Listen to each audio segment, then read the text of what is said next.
people don't care about the age, people care about the talent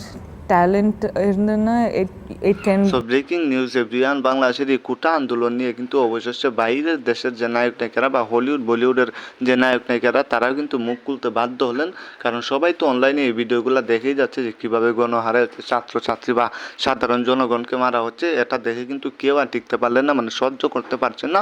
অবশেষে জনপ্রিয় নায়িকা রাশ্মিকা মান্দানা, পুষ্পা মুভির নায়িকা, সবার প্রিয় একজন নায়িকা আর কি, হট একজন নায়িকা, সেই নায়িকা কিন্তু কথা বললেন এই কোটা আন্দোলন নিয়ে, এবং সাথে আছেন আমাদের সুপারস্টার শাকিব খান। দুজন মিলেই কিন্তু ছাত্রছাত্রীদের বিষয়ে কথা বললেন এবং তাদের পাশে থাকার আহ্বান করলেন এবং এই সরকারের পতন চাইলেন, কারণ এই সরকার এগুলো ঠিক করছে না, কারণ এরা ছিল আমাদের দেশের ভবিষ্যৎ, সেই ভবিষ্যৎটাকেই কিন্তু নষ্ট করে দিচ্ছে এই সরকার। তো রাশ্মিকা মান্দানা বললেন, আমি আপনাদের সাথে আছি, এই আন্দোলনে আমিও যুক্ত আছি, সাধারণ জনগণের পাশে আছেন রাশ্মিকা মান্দানা, এমন কিছু কিন্তু জানালেন। রাশ্মিকা মান্দানা বলেন, আমি ফেসবুক, টিকটক, ইউটিউবে ঢুকতে পারছি না, শুধু বাংলাদেশের এই অবস্থা দেখতে পাচ্ছি, বাজেহাল একটা অবস্থা।